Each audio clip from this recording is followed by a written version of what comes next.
On teste la Kirkland Performance Plus 2.0 aujourd'hui. C'est la nouvelle balle chez Kirkland. Et ce qu'on nous dit, c'est que c'est une balle qui ressemble énormément à tout ce que vous pouvez acheter dans le haut de gamme, c'est-à-dire au niveau de la Chrome Soft, au niveau de la Titleist Pro V1, au niveau de la TP5, TP5X et tout ça. On nous dit que les performances sont sensiblement les mêmes. J'ai déjà testé cette balle-là à plusieurs reprises cet été et moi, de ce que j'ai cru voir, c'est vrai, c'est exactement la même chose. Je n'avais pas nécessairement de perte au niveau de la distance. Je n'avais pas de perte non plus au niveau des spins près du green, tout ça. Les sensations étaient bonnes. Mais je voulais utiliser aujourd'hui le simulateur pour voir si les chiffres corroborent vraiment ce que j'ai vu sur le parcours. Donc, ce qu'on va faire, c'est qu'on va aujourd'hui utiliser, par exemple, on va en fait essayer de reproduire un peu ce qu'on fait sur le parcours, mais sur le simulateur. Et ce qui est génial, c'est qu'avec un simulateur qui est capable de bien lire les spins, bien, la balle va réagir sensiblement de la même façon que si j'étais à l'extérieur. Ça va reproduire vraiment ce qu'on pourrait voir comme performance, donc à l'extérieur. Je commence avec les coups d'approche pour voir comment cette balle-là réagit. Et souvent, quand on paye une balle beaucoup moins chère, on va avoir des performances lorsqu'on arrive vraiment près du green qui vont être vraiment en deçà de ce qu'on peut avoir, par exemple, avec une balle qui va être beaucoup plus haut de gamme. Présentement, vous ne voyez pas nécessairement très bien le simulateur qui est devant vous. En fait, l'image du simulateur, c'est normal parce que je mets quand même beaucoup de lumière pour faire la vidéo. Mais vous allez voir qu'à chaque coup que je vais frapper, vous allez voir, là, je vais vous placer vraiment l'image beaucoup plus nette en fait, du simulateur devant vous. Comme ça, bien, on va pouvoir regarder ensemble du même coup les chiffres.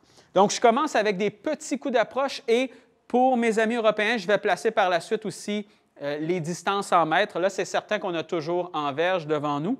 Donc là, je vais vous le placer par la suite en mètres pour vous donner là, une meilleure idée un peu des distances qu'on travaille. J'ai 30 verges devant moi, donc qui est un coup quand même qui est relativement court. Ce que je veux aller chercher et ce que je veux voir d'une balle comme ça pour voir là, vraiment si la Kirkland est capable de bien réagir, c'est que je veux voir un spin qui est dans les alentours de 5 000, entre 5 et 6 000. Et si j'ai ce spin-là, en fait, ça veut dire que la balle réagit vraiment bien. Premier coup que je viens de faire là, déjà, ce qu'on peut voir, c'est qu'on peut voir un backspin à 5 752. Ce que ça veut dire, c'est que lorsque la balle sort du club, ça veut dire que la balle tourne quand même pas mal, ce qui va me permettre d'avoir un meilleur contrôle. Et habituellement, des spins comme ça, à 5 000, on va avoir ça vraiment dans les balles qui vont être beaucoup plus haut de gamme, comme la TP5, comme la Titleist Pro V1, mais on ne verra jamais ça avec des balles qui coûtent extrêmement moins cher. Donc, j'en fais un autre. Même principe encore, 30 verges toujours, pour voir si la balle va réagir encore une fois de la même façon. Exactement la même chose, j'ai 5 818 de backspin, ce qui est excellent. Je vais en faire une dernière maintenant. Et ce que j'aime déjà, c'est qu'en deux coups, la balle est vraiment stable. Donc, j'ai pratiquement exactement le même spin, qui est vraiment bon signe. 5 733 ici, parfait, c'est exactement ce que je vais aller chercher. Je vous le compare avec, par exemple, la TP5X que j'utilise habituellement et que je trouve génial près du green. On va voir la différence entre les deux.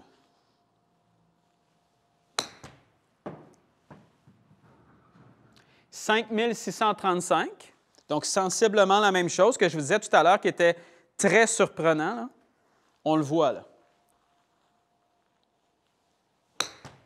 « 5 880 », même chose. Donc, vous voyez que les performances sur très courte distance sont exactement les mêmes. Au niveau de la Kirkland, déjà au niveau des petits coups comme ça, comparativement à la TP5X, la TP5X, on sent tout de suite que, en fait, le contact est un peu plus ferme que la Kirkland, ce qui est quand même surprenant parce que la Kirkland a simplement 3 couches de matériaux, alors que la TP5 en a 5. Et habituellement, plus on a de couches dans une balle, plus en fait, le toucher va être relativement mou, mais plus on va avoir de sensations. Bien sûr, la X va être toujours un peu plus ferme que la TP5 normale, mais quand même, je m'attendais à avoir encore un peu plus de sensations avec la TP5 que la Kirkland. Pour l'instant, la sensation est même meilleure avec la Kirkland qu'avec la TP5X. Bien sûr, si je prenais la TP5, ce serait différent, mais simplement pour vous dire que la Kirkland a quand même un toucher qui est vraiment agréable, même sur des petits coups comme ça ici. Dernier coup avec la TP5, on voit 5827, donc c'est exactement la même chose. Je vais vous montrer maintenant, par exemple, avec une balle qui est beaucoup moins haut de gamme. Là, j'ai une Bridgestone E5, donc c'est une balle qui est quand même bas de gamme, mais qui se vend quand même plus cher que la Kirkland. Et vous allez voir tout de suite la différence au niveau du backspin. Donc déjà, le contact est extrêmement dur, mais vous voyez à quel point cette balle-là ne spinne pas. Donc 3550, c'est exactement ce qu'on voit habituellement avec des balles qui sont plus bas de gamme. Ça, ce que ça veut dire, 3210 ici, ce que ça veut dire, c'est que c'est une balle qui va en fait répondre beaucoup moins. Si vous avez tendance à jouer un peu plus agressivement ou vous voulez là, que la balle morde beaucoup plus sur le green, ce n'est pas ce genre de balle-là qu'il vous faut du tout. Donc, vous voyez déjà là, la différence. Le contact est beaucoup plus dur aussi avec elle qu'avec, par exemple, la Kirkland. Donc, définitivement, au niveau des coups là, à cette distance-là, entre la Kirkland et la TP5X, il n'y a pas de différence, mais vraiment avec une balle bas de gamme, on a une énorme différence. On y va maintenant avec un coup de 70 verges. Donc, j'ai toujours mon 60 degrés dans les mains. Là, ce qu'on va aller chercher, c'est vraiment une question de contrôle. Donc là, je vais aller chercher un bon contrôle de la distance. Donc, je veux voir si la balle est capable de réagir de façon là, régulière, toujours avec à peu près la même hauteur, toujours avec à peu près le même spin et tout ça. Et je veux voir justement est-ce que je suis capable d'attaquer le drapeau ou non. Parce qu'avec une balle plus bas de gamme, souvent ce qui va se produire à ces distances-là, c'est que la balle va tomber et ensuite va rouler. Là, on devrait commencer vraiment à voir quand même que la balle va faire beaucoup plus de backspin. Au niveau justement de notre backspin, ce qu'on va aller chercher là, à peu près, ça va être au moins un 8000 et même plus au niveau du backspin. On y va.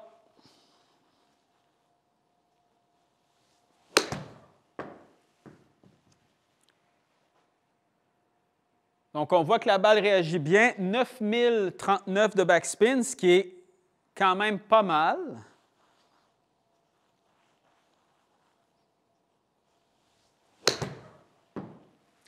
Et quand je vous disais là, que ce que j'avais vu sur le parcours ressemblait, vous voyez à quel point la balle revient, 9439, ce que je voyais sur le parcours, c'est justement une balle qui réagissait très bien, qui avait vraiment beaucoup de spin, mais on le voit tout de suite ici. On le voit là, même sur le simulateur que la balle vraiment revient. Donc, on a un backspin, on a vraiment un bon contrôle. Et ce qui est vraiment surprenant aussi, c'est que les trajectoires sont très bonnes et sont constantes. Donc là, j'ai 9000, parfait. Si je prends, par exemple, même chose que tout à l'heure, là, je vais prendre la TP5X maintenant. Je ne m'attends pas à avoir nécessairement de meilleurs chiffres avec la TP5X. Contact un peu plus dur que la Kirkland, encore une fois. Mais vous voyez le spin 9127, vous voyez que la balle réagit sensiblement de la même façon. Et là, on parle d'une balle qui en vaut, la TP5X, c'est à peu près 4 fois le prix d'une Kirkland.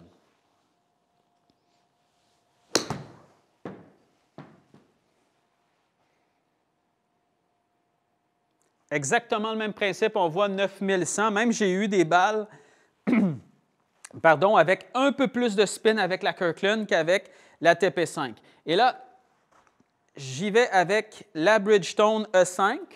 Et vous allez voir tout de suite, on ne s'approchera jamais du 9000 comme ça. Déjà, le contact extrêmement dur, mais regardez la différence de spin. 4193 et regardez aussi à quel point la balle est partie beaucoup plus haute. Ça, c'est, on voit souvent ça avec des balles qui sont un peu moins, en fait, plus bas de gamme. On voit des balles qui partent souvent très, très hautes, mais qui ne spinnent pas du tout. Et là, on le voit bien ici. Et on voit là, avec 4193 de spin, c'est vraiment pas beaucoup. Malgré le fait que la balle arrête près du trou, la prochaine, je peux très bien tomber à peu près vers le trou et la balle ne réagira pas du tout et elle va débarquer complètement du green. Et ça ne me donne aucunement la sensation de contrôle. Même chose encore, une balle beaucoup plus haute. voyez le spin 4059 dans le trou. Ouh! Mais voyez comment la balle ne réagit pas du tout de la même façon. Elle tombe et on voit que la balle vraiment s'en va vers l'avant et non pas qu'elle fait un bond ou deux et ensuite, pouf, elle revient sur elle-même. Donc, à cette distance-là, encore une fois, Kirkland ou TP5X, exactement la même chose. 160 verges, j'ai mon fer 8. Ce que j'essaie d'aller chercher, là, ça va être à peu près entre 6500 et 8000 de backspin. C'est à peu près ce que je vais aller chercher. Et bien sûr, je veux m'assurer d'avoir une certaine constance aussi. Si je la frappe bien, si je frappe bien la balle, est-ce que je suis capable d'aller chercher la bonne distance? Habituellement, pour moi, le 160 verges, pas trop de problématique au niveau du fer 8. Donc, on va voir là, vraiment comment la balle va réagir à partir de là.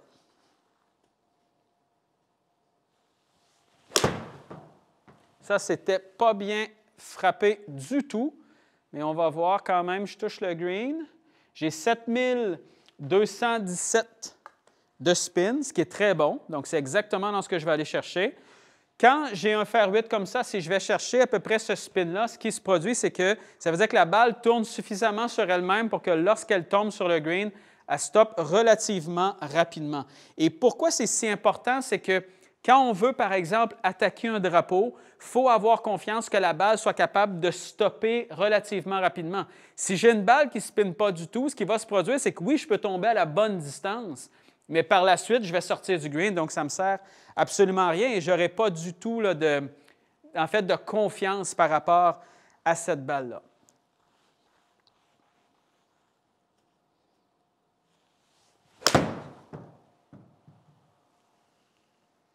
« 7514 », donc c'est très bon. Ce qu'on peut voir, c'est une balle qui stoppe quand même relativement rapidement. La sensation est parfaite, vraiment, là, rien à dire au niveau de la sensation. Ce n'est pas une sensation ultra molle, mais ce n'est pas non plus dur. Donc, c'est vraiment un entre-deux. C'est excellent.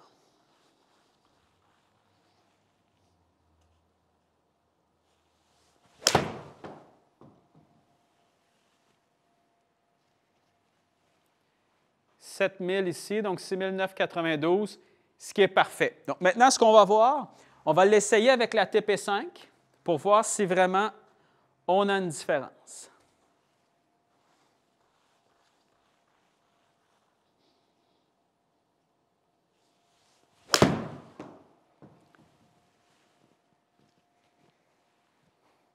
« 6384, donc un peu moins de spin déjà. «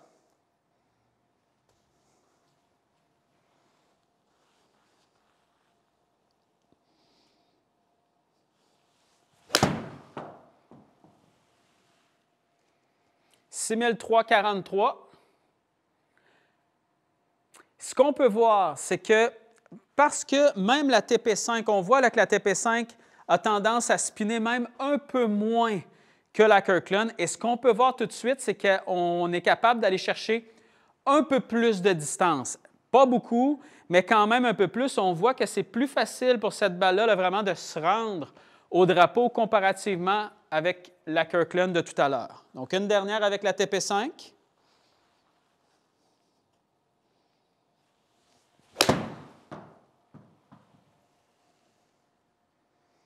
Les trajectoires sont semblables. On voit un peu plus de distance au niveau de la TP5, mais on voit que la balle même spin peut-être un peu moins. Donc, je suis à 6000 ici, alors que tout à l'heure, même la plus basse que j'ai frappée avec la Kirkland, c'était 6992 ou quelque chose du genre. Donc, on voit quand même une bonne différence. Si j'y vais avec la Bridgestone E5, donc là, je ne m'attends pas du tout à avoir... je ne m'attends vraiment pas à avoir beaucoup de spin. Je dirais dans les 4000 maximum.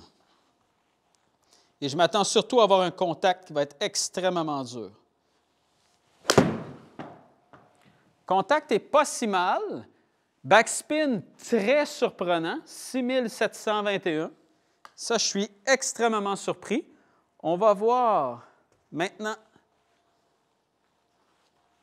si ça continue.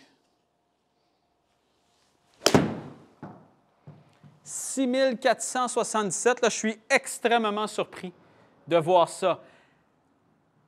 Donc, ce qu'on peut voir, c'est que pour les coups qui sont très courts, la balle ne spinne pas du tout, mais pour un coup qui est plus long, donc plus normal, où on génère un peu plus de vitesse, là, la balle commence à avoir beaucoup plus de spin.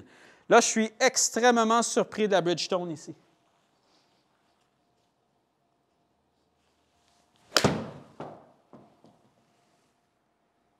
« 6269.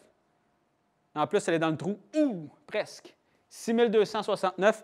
Extrêmement surpris. Hybride 4, maintenant, ce que je vais aller chercher, là, c'est vraiment une question de contrôle et une question de trajectoire. Un peu le même principe, par exemple, qu'avec le fer 8. Là, ce que j'essaie d'aller chercher ici, c'est de voir est-ce que la balle est suffisamment constante pour m'amener sur le green. C'est-à-dire, est-ce que j'ai une balle qui réagit sensiblement toujours de la même façon et qui va m'amener justement un certain spin pour qu'elle puisse rester sur le green.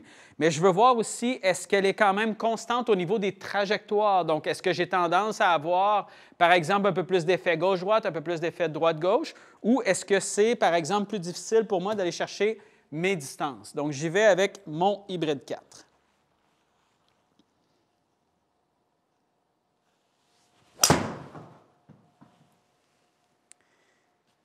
Donc ça, c'est très bien touché. Plein centre du green. 4732, parfait au niveau du backspin. La trajectoire est bonne aussi. Comme j'expliquais tout à l'heure, au niveau des spins, on va aller chercher à peu près là, par millier de RPM, donc par millier de spins, à peu près la même chose que le chiffre qui est sous le club. Donc si par exemple, là, j'ai un hybride 4, bien, je voudrais aller chercher à peu près dans les 4000 de spins. Donc à 4732, pour moi, c'est parfait. Et un hybride va avoir tendance à avoir un spin qui est un peu plus haut aussi que, par exemple, si vous avez un fer 4. Donc ça, c'est bien important de comprendre que ces clubs-là sont faits pour avoir une balle un peu plus haute, mais qui va avoir tendance aussi à tourner un peu plus, justement pour aller chercher un peu plus de contrôle.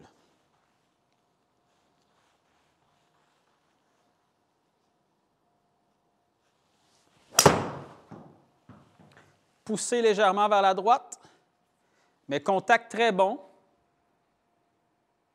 La distance est bonne, le spin est bon. Si j'y vais, par exemple, avec l'ATP5, je m'attends à avoir sensiblement les mêmes résultats.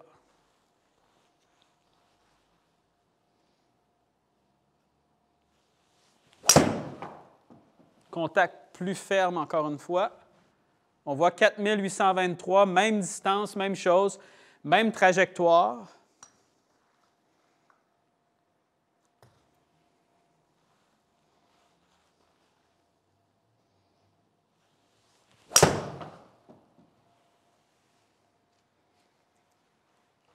Même chose encore, elle spin un peu plus, 5274, mais on voit que la distance est exactement la même. Et si j'y vais maintenant, par exemple, avec la Bridgestone qui m'a énormément surpris au niveau du fer 8, on va voir comment elle se débrouille maintenant au niveau du hybride.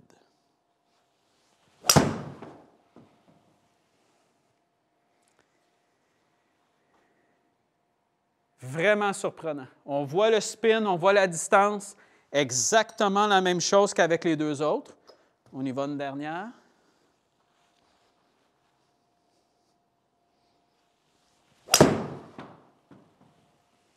Même trajectoire, même hauteur. Spin est bon encore, la distance est bonne.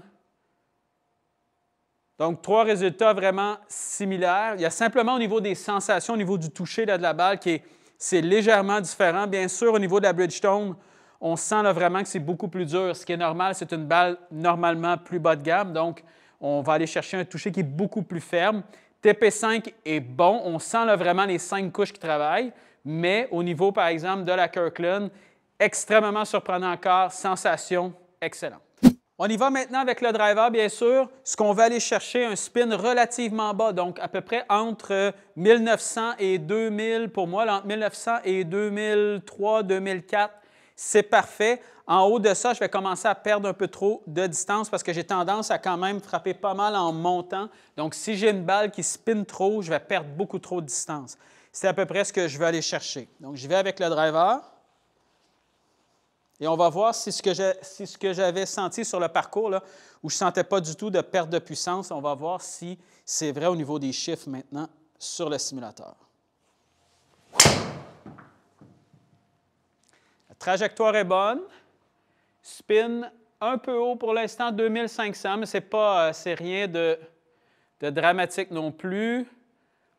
Donc, distance en carry, 265, distance totale, 285.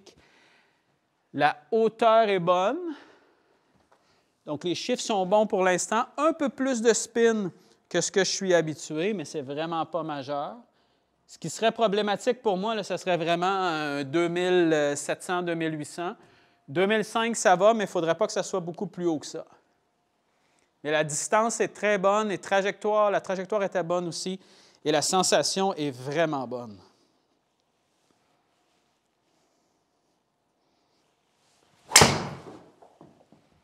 Légèrement trop à gauche, donc ça, ce n'est pas un bon coup. On va voir comment on va réagir. Donc, 1846, donc c'est certain qu'on va aller chercher un peu moins de spin parce que la balle, justement, avait un peu trop d'effet de droite-gauche, donc le spin baisse, mais on voit quand même une bonne différence. Mais même si ce n'était pas le meilleur contact, on va quand même chercher une bonne distance, 262 verges en carry, donc dans les airs. Pour moi, ça va, c'est bon. La vitesse de balle est bonne aussi pour moi, donc je suis à 155 sur celle-là, ça c'est bon.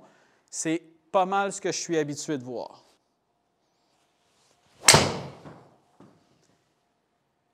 Ça, c'est bien frappé. 2023. La vitesse de balle est bonne encore. 270 en carry. Donc ça, c'est bon. Les sensations sont bonnes. Le spin est bon. Donc jusqu'à maintenant, aucun problème. On y va avec une dernière maintenant, avec la Kirkland. J'ai vraiment hâte de voir comparativement, par exemple, à la TP5.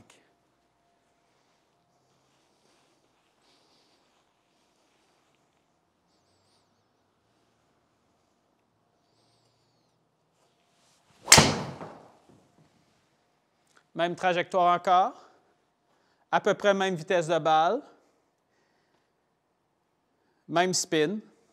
Donc pour moi, ça c'est parfait, les chiffres sont bons, les hauteurs sont bonnes, le backspin est bon, vitesse de balle est bonne aussi, même si parfois le contact n'était pas non plus parfait. Je n'ai pas des trajectoires là, qui s'en vont complètement droite-gauche, complètement gauche-droite, qui se perdent complètement. Donc la balle est quand même relativement constante, ce qui est excellent. Maintenant, TP5X.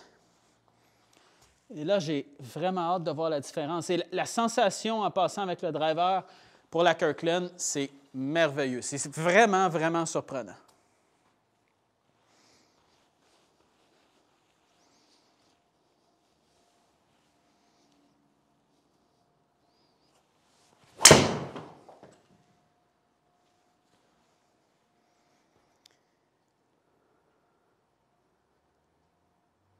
Backspin un peu plus haut sur cette balle-là parce que je l'ai frappé un peu sur le talon, ce qui explique un spin qui est plus haut. Donc ça, c'est beaucoup plus moi que le club, que la balle, pardon. On y va avec une autre.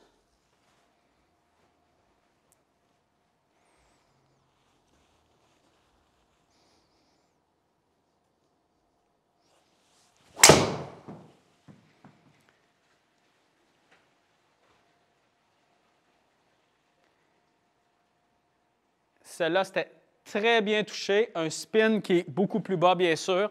1439. Donc ça, même pour moi, c'est un peu trop bas, mais la hauteur était bonne. La distance est bonne aussi. Et bien sûr, quand on a moins de spin et qu'on est capable d'envoyer la balle dans les airs quand même rapidement, c'est-à-dire qu'on frappe vraiment en montant, ce que ça fait, c'est que la combinaison entre un spin qui est plus bas et une balle qui part haute fait que la balle va avoir tendance à aller chercher un peu plus de distance.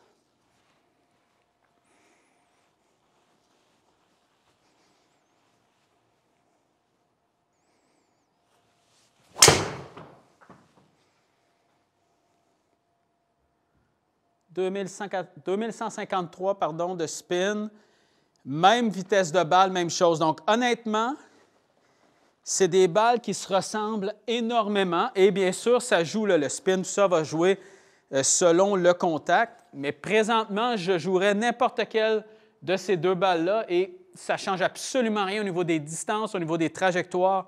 Il n'y a vraiment, vraiment pas beaucoup de différence. Si j'y vais avec la E5.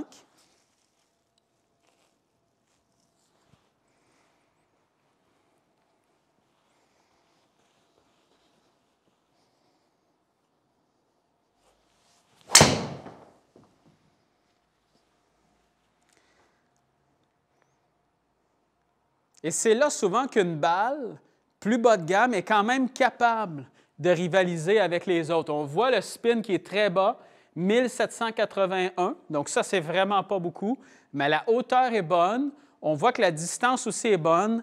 La vitesse de balle est exactement la même, donc honnêtement, ça ne change pas grand-chose. Et ça, on l'avait déjà vu ensemble parce que j'avais déjà fait une vidéo justement là-dessus d'une balle plus haut de gamme versus une balle vraiment bas de gamme. Et on voyait que même plus le club allongeait, moins on avait vraiment de différence. Et quand on arrivait justement avec le driver, bien, on voyait pratiquement aucune différence au niveau de la distance. Et c'est exactement ce qu'on voit là d'ailleurs présentement. Où ça fait mal à des balles beaucoup plus bas de gamme, c'est lorsqu'on arrive vraiment avec des clubs qui sont beaucoup plus courts et des coups qui sont beaucoup plus courts parce que la balle n'est pas capable de tourner, pas capable d'aller chercher là, vraiment du backspin.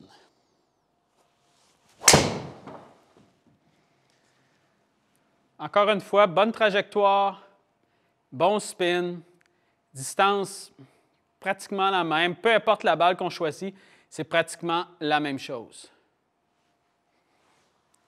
Alors, est-ce qu'on achète ou on n'achète pas? Bien, assurément, pour moi, c'est oui, allez-y, sans aucun doute. Et là, vous voyez, là, il y a des points sur la balle ici. Là. Je ne sais pas si vous l'avez vu tout à l'heure quand on frappait dans le simulateur. Quand vous achetez la balle, vous n'avez pas de points noirs comme ça. Là. Moi, c'est simplement pour le simulateur. Mais achetez cette balle-là, absolument. Essayez-la pour voir si elle vous convient. Mais côté performance, c'est exactement la même chose qu'une balle qui est beaucoup plus haut de gamme. Et c'est une balle aussi qui vaut donc 3-4 fois moins cher qu'une balle qui est vraiment haut de gamme comme la Pro V1, comme la TP5X ou peu importe. Donc, ça vaut vraiment la peine.